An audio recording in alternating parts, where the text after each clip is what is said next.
Yo, good day mga pops. So another gym dayo na punta karon, no. Ang atong aton ron is the newly reopened Ultra Dynamic Fitness, no, diri sa airport, no, airport branch ni nila. So dire ta back day ta dire karon, and let's check their gym, no. So let's go. So guwapo lang parking area dire kay dako, no.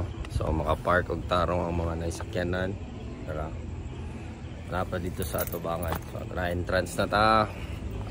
So mo to, tara manulod na taon sa Pedugayan. So mo nilang rate, i-post na lang ninyo gusto mo mutanaw, and dire murag ilang mga yoga area, dire cardio, no, dire yung mga body weights, no, mga lightweight siguro to. Tapos mo nilang area for lifting, daggan kay dumbbells, daggan kay equipments, dili jud mag-ilog. Grabe kaluag, tanawan ninyo ng mga equipments para sa legs. Pero let's go, tara sugdan na nato para mahuman ta dayon kay gabi na. So warm up dayon ta og pull ups, no.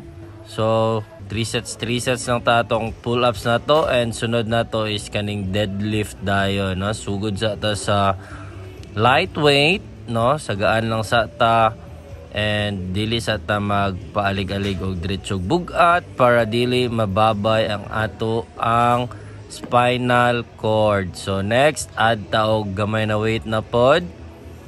May hinay lang ta, no. So ginakat lang nako nino kay para dili kaayo mataas ato ang video. And tara, mao na ni ako ang max, no. So 3 reps lang ta na kay dili ta magpataka kay sama sa akong giingon deadlift ni siya basig ma-deads ta simba ko. So alalay gid ta permanente. Okay, tiorok man kagoy. So the next exercise na to is kaning murag T rows yata ni siya kay pa letter T man, no. Tanawayan ang kay pansin akong dagway mga paps, no. So last set permanente itong gina-video, ha. Dili na nato i-video ang tanan. So ipakita lang nako ang mga workouts na ako ang ginabuhat. So dara bag-o man ni siya nga exercise ako ang pananaw ay nga equipment kanina lang akong gigamit para sa akong likod. And then after ato nag-row na pod ta, no, nag-try pod ta silang mga machines. So mostly ang ato ang exercise dire is wala na ko nag-involve og dumbbells, no, maski daghan kay sila dumbbells, more on machines ta. So dara nag-pull down na pod ko pero close na pod ni siya, no. So hinay-hinay yun ta, no, hinay-hinay i-feel yun ang squeeze matag bitaw, no. Next exercise is kaning wide seated rows na pod, no. Daraw, squeeze ang back pero baby back ribs pamanta, pasensyahe lang sa ninyo, no, kay moabot lang time nga mudako na. So dara next exercise is kanigapon rows pero close na pud ni siya karon, close na, oh. Lami kay dire guys sa Ultra Dynamic sa may airport banda. So if gusto mo musabay sa quadre, pwede mo mag-coach ko sa inyo, ha, no. Pwede na to na siya sabutan. And next exercise is kanina pod, no.